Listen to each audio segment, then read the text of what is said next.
Hi everybody, I'm here today with the beautiful Jane Dicken. It's a joy to bring her here today to talk to you. She's just starting a new phase in her life, if you like, of discovery due to an illness. Yeah. So I won't take up any more time on it because Jane has the best description of what it is for her. Okay. So I'll let you just Okay. Well, describe. I'll do my best. I had a viral illness which led to encephalitis, which is a viral inflammation of the brain. And so I was pretty ill, and I was in hospital for nearly 3 weeks to start with, and then I had to go back into hospital with a second version of encephalitis, which was the beginnings of autoimmune encephalitis. So between September and December last year, I was in and out of hospital. And since then, I've been in convalescence, I think, best term, not one that we use these days, but been off work and on medication, which I'm now off for, because anesthesia medication, because I had had a seizure. So within recovering from the insult to the brain, I suppose there's been an awful lot of changes within my being, my psyche, my outlook, my approach, my understanding of things. That's it in a nutshell. I've certainly noticed that because, I mean, there's still things that are the same, but you were very much more analytical in there. It was more head than heart. But now it's more heart analysis, I think. I think it's to do with the fact that it was a particular area of the brain. It was the left temporal lobe, which is to do with the rational thinking, analytical side of consciousness, and the right side, which is the creative side, and the artistic side, and the linguistic side, had to step in a bit, or rather a lot, in fact. So yes, there was definitely a change. And I've noticed you're softer as well in your way of looking at things. Maybe, yeah. I think it stops you in your tracks when you have something like this anyway, and you have to be very still. You can't be busy, and we often use busyness in order to not address what's at the core. And so it's almost as if somebody said, right, you're not paying attention here. Take that. This will make you pay attention. And it has felt like that. I've been very lucky because of what I had being incredibly serious for a lot of people. I was treated very quickly and effectively through the NHS medically. I've been very, very lucky. Sometimes that's not always the case with what I've had and what other people had similarly. On this note, it's one of the reasons I've asked you to come here, because you've been blessed with a swift recovery and a very good one. And which I don't take anything for granted anymore. It's been interesting in that you can't look too far ahead. I think it's an age to be in the moment, hasn't it? It does. It really does. Yeah, you have to be. And have gratitude as well for the small things. It's been a lesson in just noticing things around as they happen more than trying to plan and look ahead and forget about the here and now. It's about being, as they say, in the present.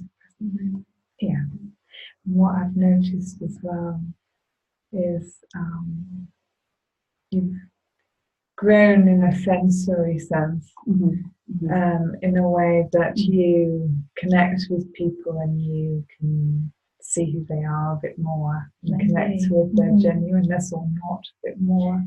It's expanded your consciousness, in other words. It's made me, I likened it to a jar of marbles. I mean, we talk about losing our marbles, don't we, anyway, to do with the brain. And the lid came off the jar and all the marbles were shaken up, and the ones that were on the top kind of came out, and the ones that had been pressed down at the bottom came up and went, okay, now you're going to actually recognize and deal with and the authentic kind of person that you've been repressing, maybe because you've been, I don't know, looking after other things, people pleasing or whatever it might be, you know, getting on with the life that you thought you should be getting on with, but actually underneath all of that there's more, and that often we don't get the opportunity to take the lid off that jar and explore those marbles underneath.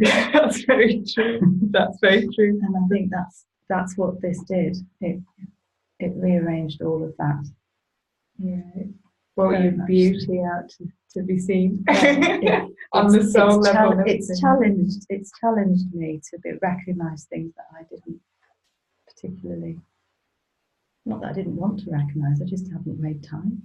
Maybe I've been going down another path, and it's almost as if this path I was going down wasn't quite the right path. So something's gone right. It's this direction now. Yeah. Yeah. But in quite a unexpected way. Yeah. Quite often swift expansions do happen in really quite dramatic ways. Okay. Yeah. I've known a few that do, that have. And then it's kind of all to do with the integration and stuff afterwards of what's happened. But one of the things actually that you're able to do, because you've been so versed with the swiftness of your recovery, is be there as a support mechanism or personal support for others that are going through the same, that are maybe not as swift as yourself. And you know, what is your experience with the medical field? Because quite often they come in with a picture of of what you need to fit in to. Yes. Okay. Yeah. All right. In broad terms, then, the NHS was fantastic medically in diagnosing and treating medical conditions. In a way that even 10, 15 years ago they wouldn't have been able to do. So I'm very, very grateful for the care that I had, or I wouldn't be here. So that was all wonderful. When it comes to the brain, they know the mechanics of the brain as much as they do know. Fortunately, they can treat the brain much more than they used to be able to. But there are certain areas of the brain they don't understand, and they struggled a bit with some of what they called complicated and complex characteristics that I was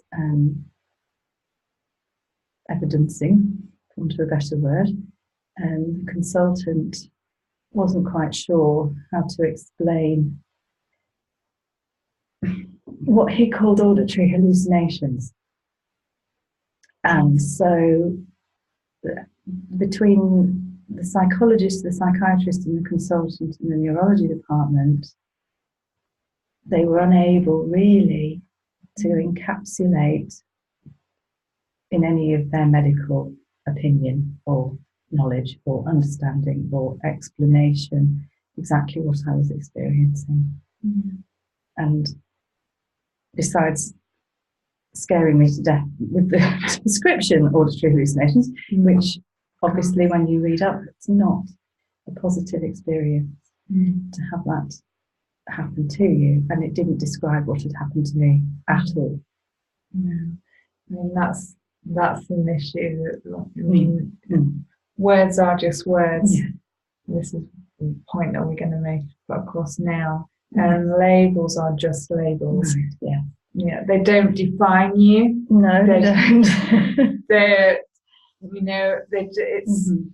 when something's puzzling, they just Yeah. take out a textbook and give the nearest label they can, but it's not Which the is right one within their capacity to do so. Yeah. And you know, I wouldn't say that I had any care in the NHS that wasn't the best that they could give Yeah, within their remit, yeah. but this was slightly outside of Mm. anything they could explain Yeah. satisfactorily to themselves or to me.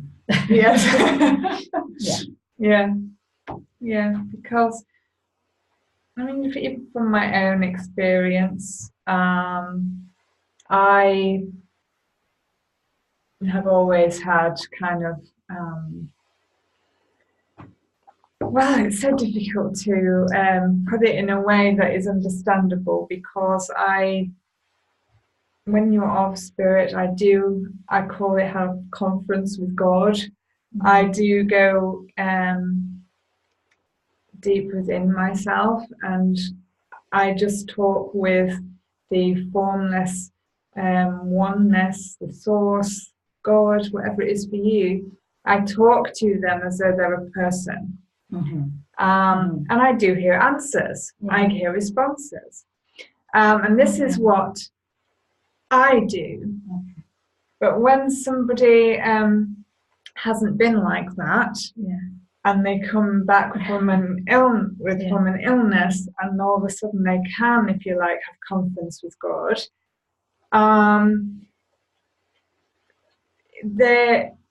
This can, well, obviously it's usually given a label, and that's the label that Jane is talking about, auditory hallucinations. It's not. There are many, many people out there that do have this kind of conversing going on, and it's not abnormal. It's actually part of the normality, and the higher your conscious awareness is, the more likely you are to have this conversation going on with the oneness, or God, or whatever it is for you. But that's what it is that we're talking about. I do it. I have lots of friends that do it. And it's something that Jane's been able to do since that she's recovered from this illness. And you know, it's not an abnormal thing. I'm just going to make everybody aware of it. And you know, so the labels, you don't have to check labels, are not helpful. No, especially when they're misapplied, as it was in my case. And in the end, they just gave up and said, well, we can't answer it. And actually, it seems to be a positive thing for you. So, you know, go away and enjoy your experience and interpret it in a way that works for you. That's the conclusion that they came to, which was good, but it took a while to get there.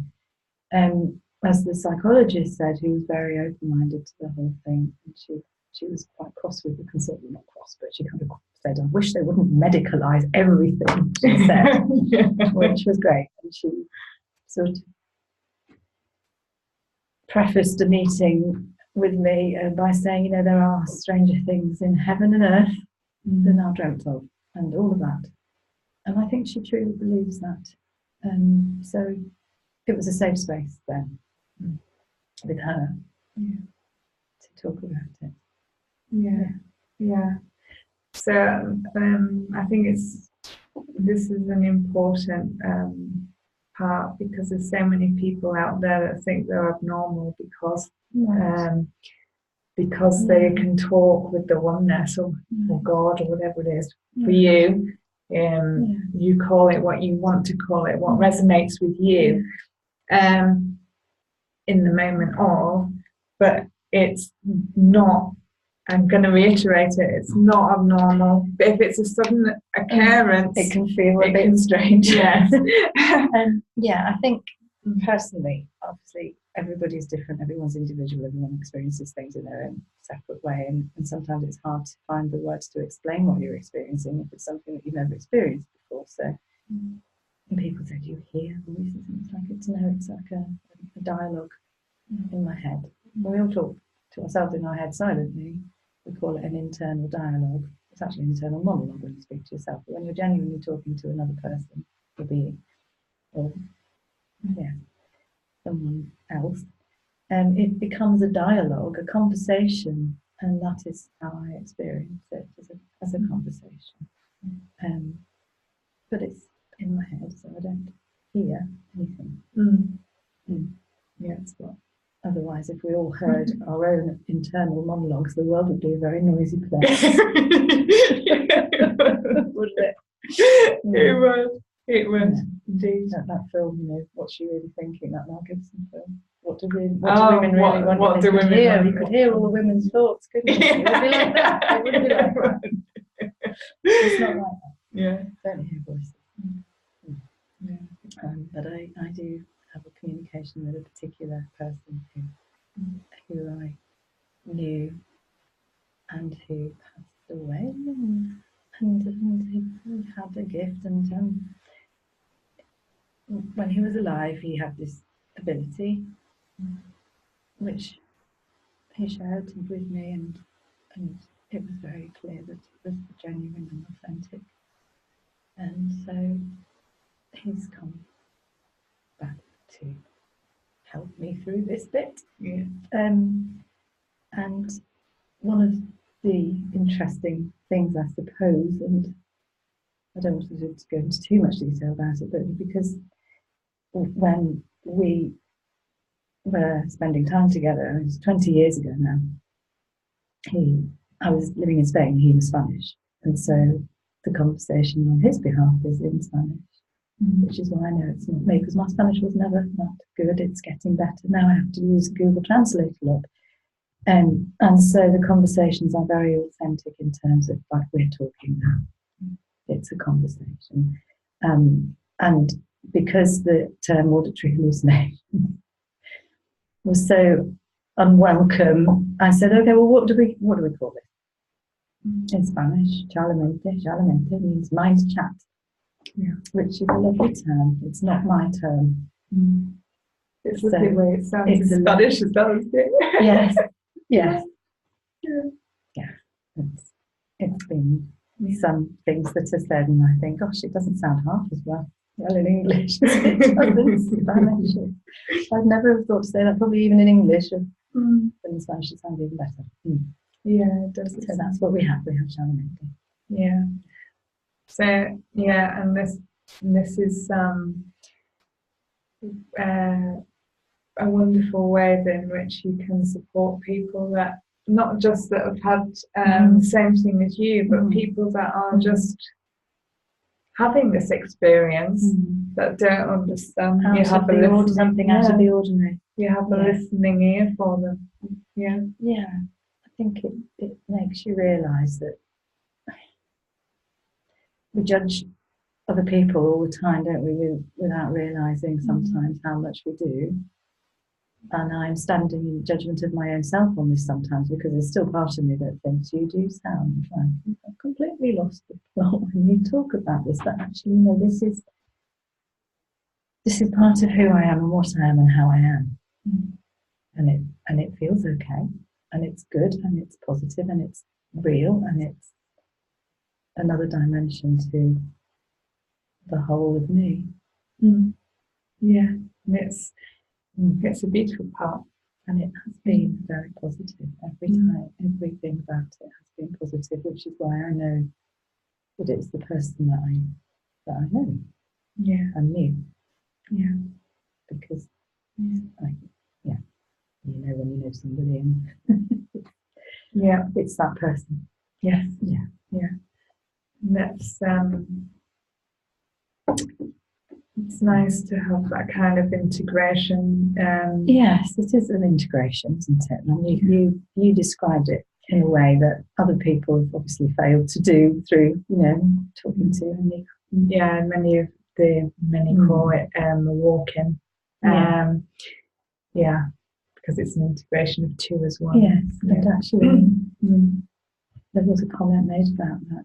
There's been several comments made about the fact that it's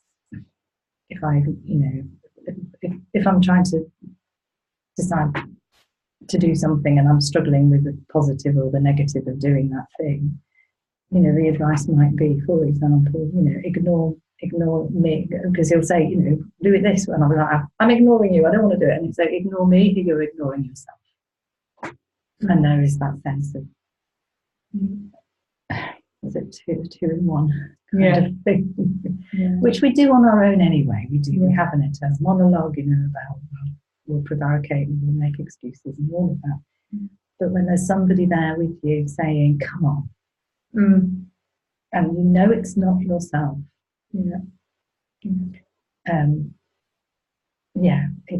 it's kind of, it's lovely. It's been really, really nice. Yeah, because it's kind of supporting. It's incredibly supportive, as he always was. Yeah. So, yes, and it's his sense of humour, and it's his turn of phrase. As I say, in my Spanish, I'm not fluent. And sometimes when I look these things up, I'm like, oh, that's what that meant. Yeah. Now I understand. Sometimes I get it completely wrong.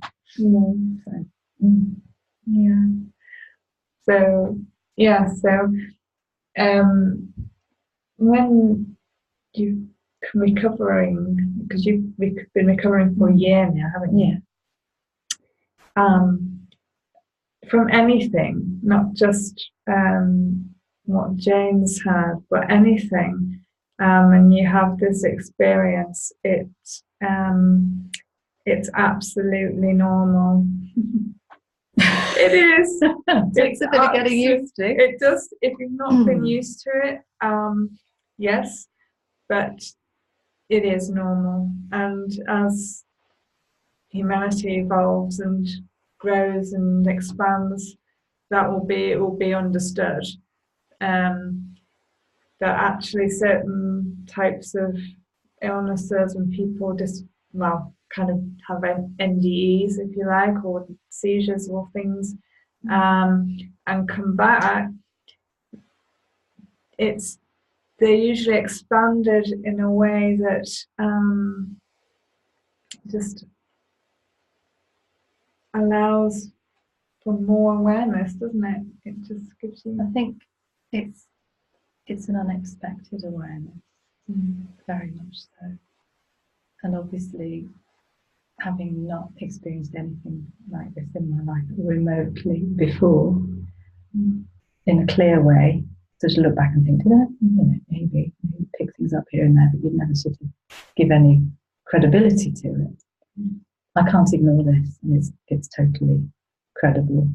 In my mind is cognitively, as I say, I was very lucky.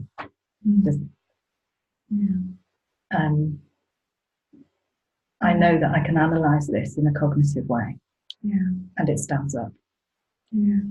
If that makes sense. Yes, it does. I'm not somebody who's ever taken to fanciful thinking or making things up out of the blue or whatever. Well, tell them what you did beforehand, so that teaching. So used to using knowledge and information and explaining facts and things, not nebulous airy-fairy stuff. So people might say, well, you've just got a very vivid imagination because you're using the right side of your brain now. And I would say there's been too many things that have been proven as part of this conversation that make it fact. They just do. It's not least that it's a conversation in another language. It's not my language. And I did say, why don't we speak in English? And it's more fun speaking in Spanish to you because you used to like speaking in Spanish. But also it proves the point that it's another person's voice Yeah. My voice can't hear anything. Expression, sense of humour, observations. If I lose something, it's there. You know, it's tell me where I put it. Like my glasses in the park. They're by the pavilion. Well, there isn't a pavilion in the park, but there is a little docker that looks like the pavilion, and there they were. And when I took a picture of it, there was an orb over the glasses. And I have a notebook full of conversation. And I can give little snippets to people, and people go, "Oh, that's nice, you've made it up." But I have a notebook of conversations, and it covers all sorts of things, just like we're covering now. Yeah. So this is wonderful for many people out there that will have been, you know, not had not been blessed to have a friend like me that it's just can go, "Oh, welcome to my world." Indeed, because obviously the world at large, they humour this kind of thing to a lesser or greater degree, and it's interesting how some people will kind of go, "Well, that's very interesting, right, what's the time, it must go," or some people are genuinely interested in it, and then they want to analyse it and try and, you know, explain it in a way that they understand. So there's an awful lot in between the two of those things. And obviously, you know, I've had to spend quite a lot of time in my left side of my head thinking, what on earth is going on here? But then when it happens, it's as normal as talking to you. It's just a conversation. And a very nice one. Always. Even though sometimes I'm challenged on things I don't want to hear. I had an argument with my mother, and it was, "Can you, my mother? Buena mama. A lovely mum. Naughty or enough. Don't forget." Like, all right. She's really annoying me. That kind of thing. That's good. They're a good reminder of gratitude. That's you know. Well, it's a friend, isn't it? Who's got your interests at heart and wanting to support you, and that's it. As he always did and always was. No change. Absolutely. Is there anything else that you want to add to everybody? I suppose all I would say is that don't expect. Oh, no, let me rephrase that. Is to expect the unexpected sometimes, and also that your world doesn't necessarily have to match up to anyone else's idea of what it should be. If it's right for you and it feels authentic to you, then that's how you need to be. Absolutely. That's a very perfect message there, actually, to finish on. The authenticity of just being you, whatever that is absolutely crucial.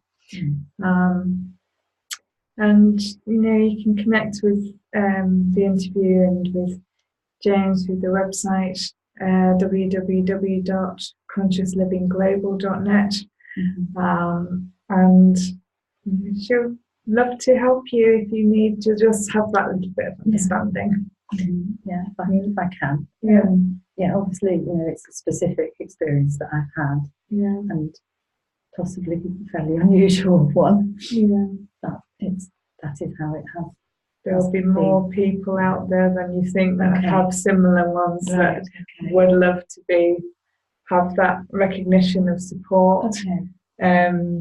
Because they may not, as I say, not everyone is lucky enough to have a friend that goes, "Welcome to my world, hooray!" So you can help many people, and I hope this interview has helped many people. I've been very lucky that I've been able to just turn up and do this one like this over a cup of tea. Cheers, everybody. And bye for now.